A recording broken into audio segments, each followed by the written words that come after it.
tudo bem com você? Olha eu aqui novamente, professora Vanessa. O meu sinal na comunidade surda é... Muito bem-vindo ao projeto Aprender Além da Escola, um projeto do Centro de Mídias e Tecnologias Educacionais da CEMED.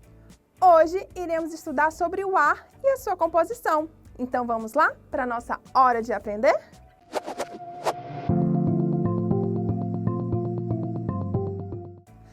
Quero que você se imagine em um espaço, como um astronauta.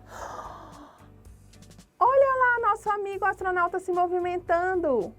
Olhem só a Terra! Se nós olharmos a Terra de cima para baixo, a primeira camada que veremos é da atmosfera. A atmosfera terrestre é uma camada de gases que envolve a Terra, com cerca de 800 km de altitude. Isso significa que são 800 quilômetros contados a partir do nível do mar até aqui, no espaço sideral. Essa atmosfera terrestre protege a vida na Terra, absorvendo a radiação ultravioleta solar, aquecendo a superfície por meio da retenção de calor e reduzindo os extremos de temperatura entre o dia e a noite. Ela é composta principalmente por gases. O gás que está em maior quantidade é o gás nitrogênio. O segundo, com maior quantidade na atmosfera, é o gás oxigênio. Em pequena quantidade existe o gás carbônico e alguns outros gases, chamados de gases nobres. Vamos conhecer sobre esses gases, iniciando pelo gás nitrogênio. Ele é o mais leve de todos os gases que se conhece. Consequentemente, ele está em maior quantidade em qualquer espaço. Isso explica a sua abundância. Os seres humanos, bem como os demais animais, não conseguem utilizar o gás nitrogênio diretamente do ar, mas eles precisam do nitrogênio para o bom funcionamento do seu corpo. Como será que eles obtêm o nitrogênio, então?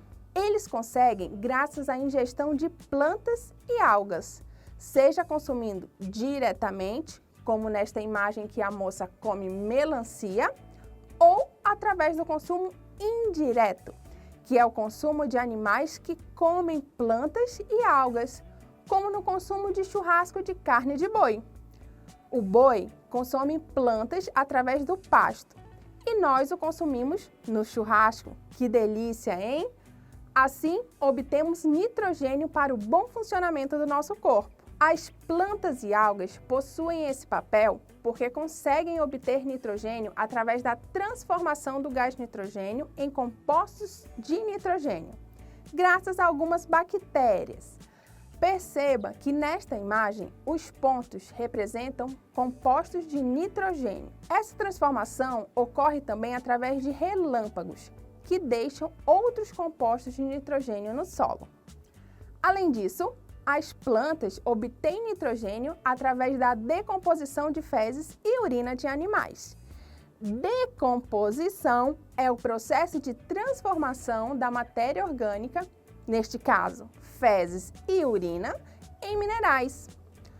Os nitrogênios não utilizados pelas plantas retornam à atmosfera. Vamos conhecer sobre o gás oxigênio agora? O gás oxigênio é indispensável à respiração. Na respiração existem dois processos. A inspiração, que é onde colocamos o ar para dentro do corpo, e a expiração, em que colocamos o ar para fora. Dentro do nosso corpo, o gás carbônico se junta a um açúcar, que é a glicose, e produz água, gás carbônico e a energia necessária à realização de todas as atividades do corpo. Quem produz esse oxigênio são as plantas e algas. Elas liberam esse gás oxigênio no ambiente. Quando as plantas e algas liberam o gás oxigênio, o mesmo é utilizado por outros seres vivos. Os seres vivos, por sua vez, liberam o gás carbônico. Este gás carbônico liberado é utilizado pelas plantas ou algas para a produção de gás oxigênio. Dessa maneira, fecha-se um ciclo chamado ciclo do oxigênio. O gás carbônico, além de ser utilizado por plantas e algas, é um dos principais componentes que geram o efeito estufa. Você sabe o que é efeito estufa?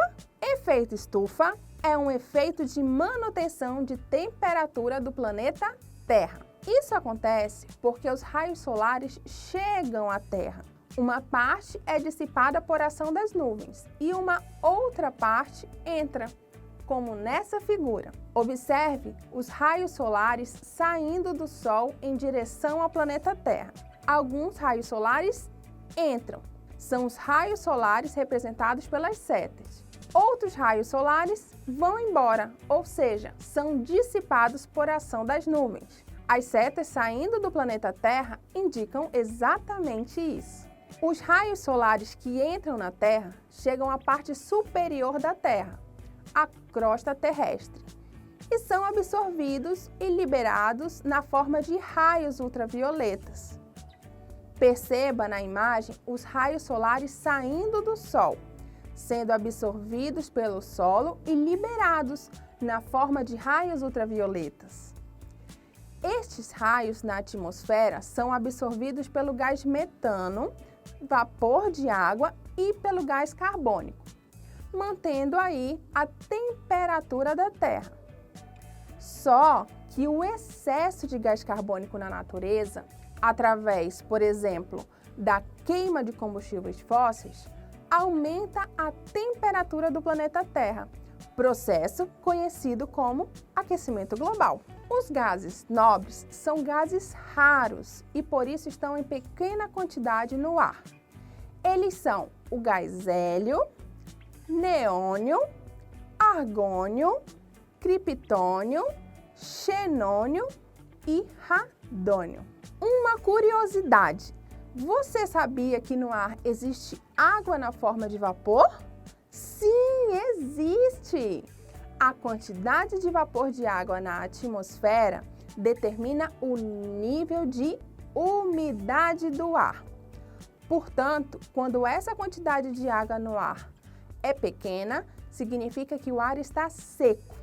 E quando a quantidade de água no ar está grande, significa que o ar está úmido.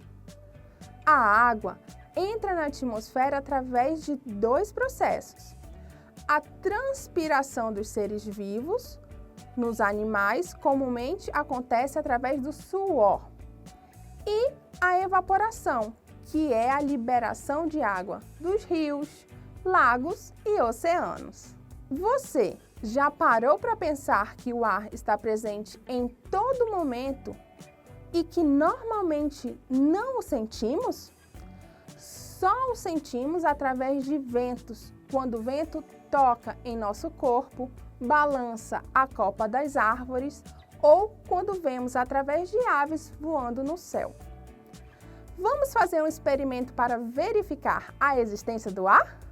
Você vai precisar de um copo de vidro, um pedaço de algodão. Este algodão tem que ser o suficiente para cobrir todo o fundo do copo, hein? E uma bacia de tamanho médio preenchida com água. Mas atenção, a altura da água tem que ser maior que a altura do copo que você vai utilizar nesse experimento. Vamos aos passos? Primeiro, coloque o algodão no fundo do copo. Aperte bem para o algodão não cair quando for virado de ponta cabeça.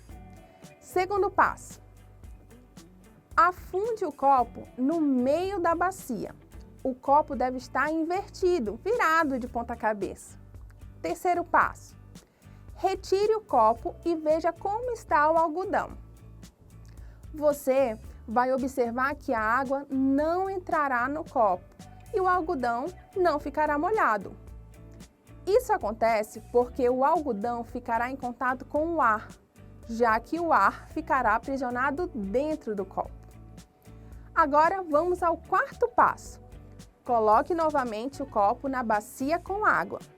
Dessa vez, coloque o copo inclinado, assim como nessa imagem. Quinto passo, retire o copo e perceba que o algodão estará molhado. Isso acontecerá porque o ar não fica aprisionado dentro do copo. Você gostou desse experimento? Eu adorei! Ficou muito mais fácil aprender sobre a existência do ar, não é mesmo? A atmosfera terrestre é uma camada de gases que envolve a Terra, com cerca de 800 km de altitude. Isso significa que são 800 quilômetros contados a partir do nível do mar até o espaço sideral. A atmosfera possui diversas camadas. Não existe uma divisão única dessas camadas, pois os pesquisadores podem usar diferentes características do ar para dividi-lo. A classificação que ensinarei hoje a você leva em consideração a temperatura. Observe aí na imagem. A primeira camada, a que está em contato com a superfície da Terra, é a troposfera. Ela é seguida pela estratosfera e mesosfera, onde cessam a maioria dos cometas. Termosfera é a camada onde ocorrem a aurora boreal e a aurora austral. Por fim, exosfera, que juntamente com termosfera é onde ficam os satélites artificiais. Não existem limites precisos entre as camadas da atmosfera. Elas foram criadas apenas para facilitar o estudo da atmosfera. Vamos conhecer cada camada da atmosfera? Vamos iniciar pela troposfera. Como foi anteriormente falado, a troposfera é a primeira camada da atmosfera. Ela fica próxima à superfície terrestre e tem até 15 km de altitude. É nela que ocorrem fenômenos que geram variações no tempo, como a formação de chuva e de neve, por exemplo. Por isso, esta camada é chamada de troposfera, pois tropo significa movimento. A troposfera possui 90% de todo o gás da atmosfera e é a camada mais densa dentre todas as camadas. Mas o que isso quer dizer? Bem, a densidade é a quantidade de massa em um determinado volume, ou seja, um grau de concentração de alguma coisa em um determinado espaço. No caso das camadas da atmosfera, vamos imaginar um espaço. Esse quadrado pontilhado aí seria o espaço. O mesmo espaço na troposfera e na estratosfera. No quadrado da troposfera, existem mais moléculas que no quadrado da estratosfera. Por isso, dizemos que a troposfera é a camada mais densa dentre todas as camadas, pois há uma grande quantidade de gás em determinado espaço. Quando comparamos com outras camadas, essa quantidade de gás é bem menor no mesmo espaço. Você pode estar pensando o porquê de a troposfera ser a camada mais densa, não é mesmo? Isso acontece por causa da força da gravidade, dentre outros fatores. A força da gravidade é uma força fundamental da natureza, responsável por atrair corpos físicos, puxando-os para o centro da Terra. Graças à força da gravidade que nós conseguimos ficar em pé e caminhar. Veja esse vídeo comparativo de dois homens saltando. O homem da esquerda está sob a força da gravidade, enquanto o homem da direita não está sob a força da gravidade. Perceba que o homem da esquerda logo chega ao chão e fica de pé. Isso só acontece graças à força da gravidade. Já o homem da direita salta e demora até que consiga pisar novamente no solo. Sem a força da gravidade, não seria possível manter vapor d'água e as moléculas de gases na atmosfera. Eles seriam ejetados para o espaço. Por isso, ela é fundamental para a vida na Terra, já que o oxigênio é necessário para a respiração dos animais, o gás carbônico é fundamental para a fotossíntese, o nitrogênio é fundamental para vegetais de forma em geral e vapor de água é fundamental para todo tipo de vida. Sem eles, o nosso planeta ficaria sem vida. O resultado de tudo isso é que quanto mais próximo da superfície terrestre, maior a força da gravidade. Logo, quanto mais longe da superfície terrestre, menor a gravidade. Assim, quanto mais próximo da superfície terrestre, maior a quantidade de moléculas, tanto de gás quanto de vapor de água, e conforme mais longe, menor a quantidade. Veja nessa figura que, justamente por ter mais força da gravidade, a região próxima à superfície terrestre possui mais moléculas, que são essas bolinhas coloridas. Veja que quanto mais longe da superfície terrestre, menor a quantidade de moléculas, devido a uma menor ação da força da gravidade. Essa é a razão da troposfera ser mais densa. Mesmo na troposfera, existem variações. Junto à superfície terrestre, a concentração de gases é maior que em altitudes mais elevadas. Esse ar menos concentrado, que fica bem mais acima, é chamado de ar rarefeito. Justamente pelos gases estarem em pequenas concentrações, em lugares com ar rarefeito, é difícil a sobrevivência. Em outras palavras, quanto maior a altitude, mais rarefeito é o ar. Você lembra o que é altitude? O termo altitude se refere à altura de um ponto em relação ao nível do mar. Cidades litorâneas localizadas no nível do mar possuem altitude zero, enquanto a cidade de Manaus, por exemplo, possui 92 de altitude.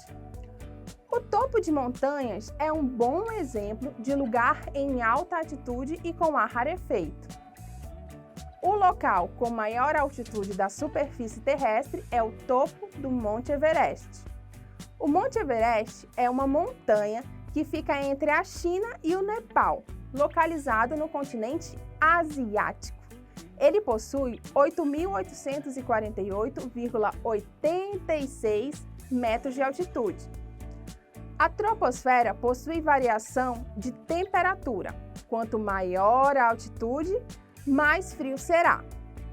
Por isso, no topo do Monte Everest neva, mesmo que na base da montanha não esteja caindo neve. Veja que onde a moça está, não está nevando. Porém, mais acima, veja que tem neve em branco no topo das montanhas. Quanto mais os alpinistas sobem na montanha, mais rarefeito é o ar. Por isso, a maioria dos alpinistas levam junto consigo cilindros de oxigênio na subida do Monte Everest. Essa adaptação de densidade do ar também é necessária em aviões, naves e estações espaciais em movimento, por exemplo.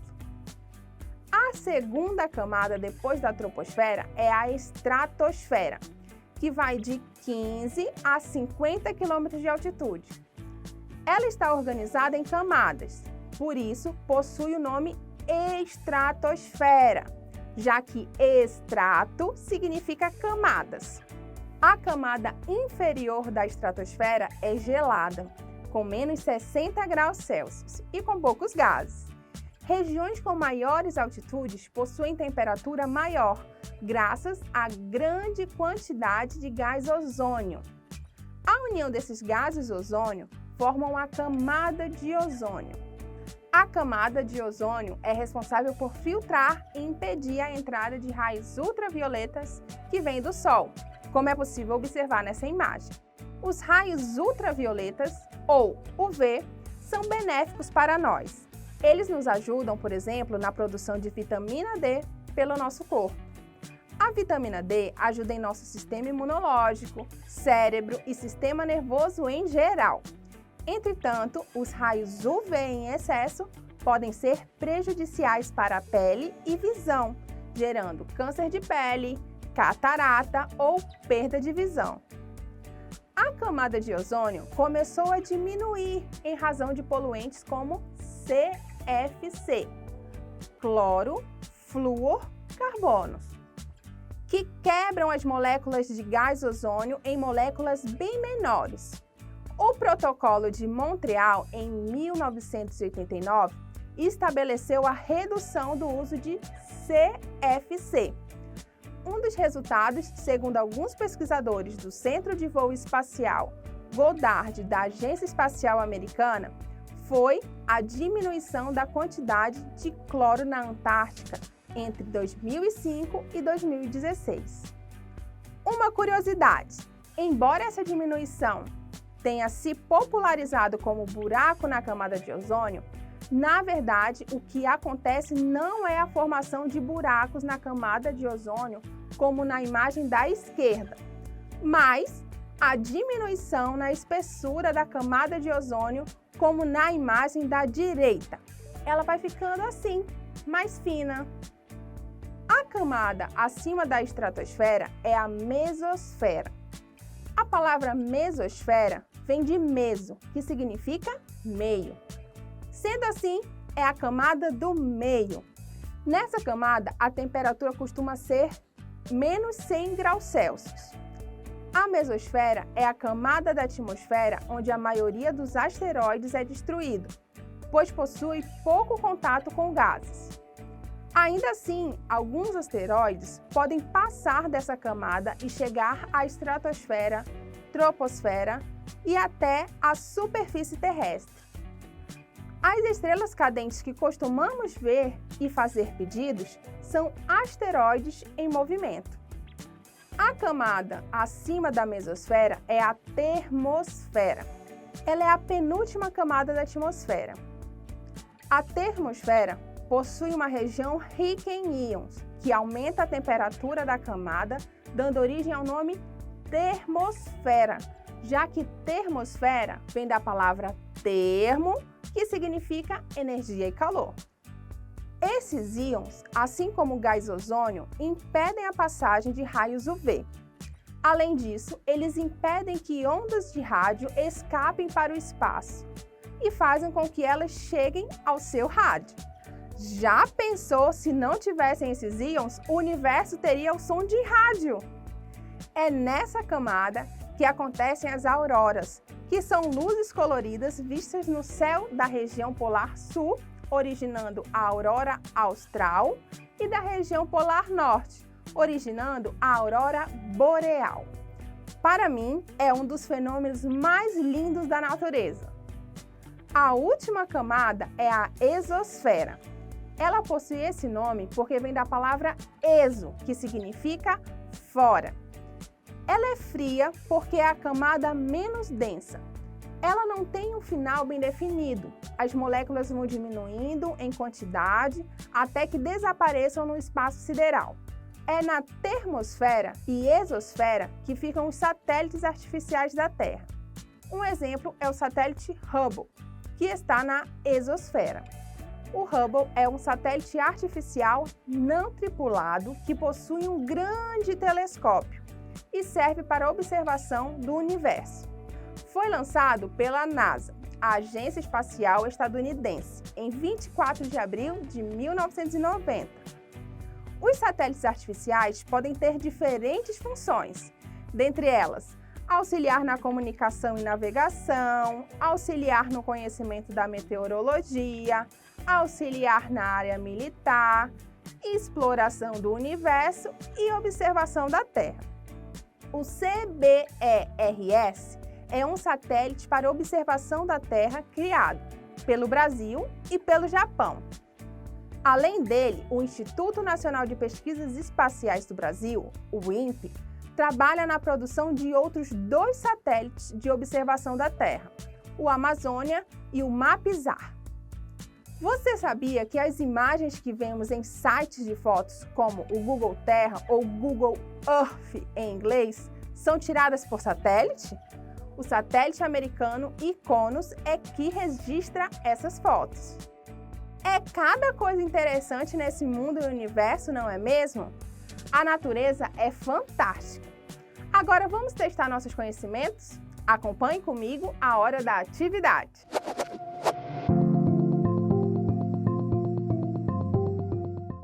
Atividade 1. Analise a seguinte situação. Coloca-se um barquinho de cortiça flutuando na água e sobre ele é emborcado um frasco aberto, conduzindo-o lentamente até o fundo. Ao chegar ao fundo, o barquinho continua sobre a água e flutuando. Explique por que a água não ocupa todo o interior do frasco, cobrindo o barquinho. Então, como é essa questão? O que ele está querendo exatamente?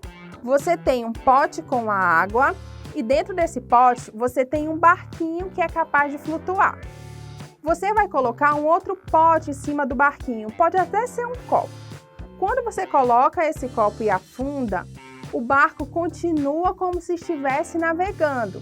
O que ele quer saber é por que quando você coloca esse pote, a água não ocupa todo o interior do frasco. O que você acha? Qual a resposta?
Então, a água não vai ocupar todo esse frasco porque tem ar dentro dele.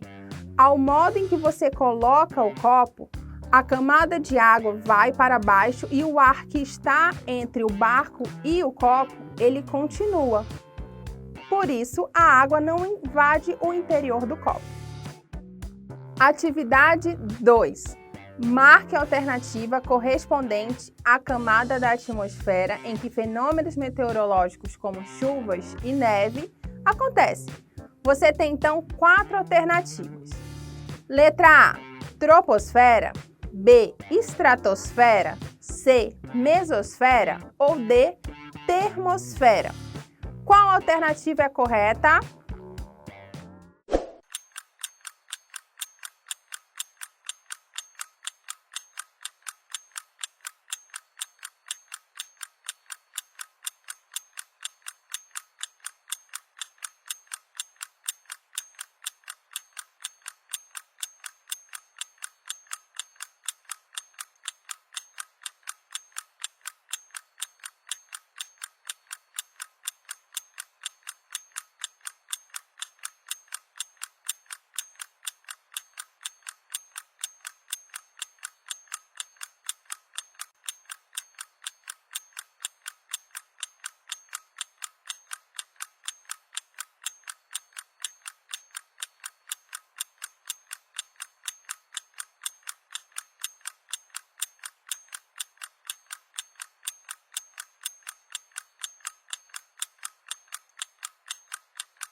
É a letra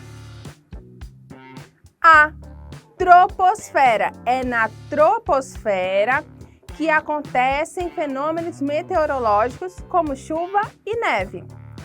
Vamos à terceira atividade. Em relação às camadas da atmosfera, assinale V para itens verdadeiros e F para itens falsos. Primeiro item. Troposfera é a primeira camada da Terra. É nela que ocorrem os fenômenos climáticos. E aí, isso é verdadeiro ou falso? Vamos ver? Verdadeiro. Realmente, a troposfera é a primeira camada da Terra e é nela que ocorrem os fenômenos climáticos. Acabamos de ver na atividade anterior. Vamos à segunda alternativa. Termosfera é a última camada da atmosfera. Nela, o ar é muito rarefeito. Verdadeiro ou falso? Vamos ver? Falso, gente! A última camada da atmosfera é a exosfera. Vamos ao terceiro item. Estratosfera inicia-se a partir da troposfera. Vamos ver se é verdadeiro ou falso? Verdadeiro. E aí, acertaram as questões? Se você não acertou, refaça, que aí você vai acertar. Agora, vamos lembrar um pouco do que vimos na aula de hoje. Chegou a hora da revisão.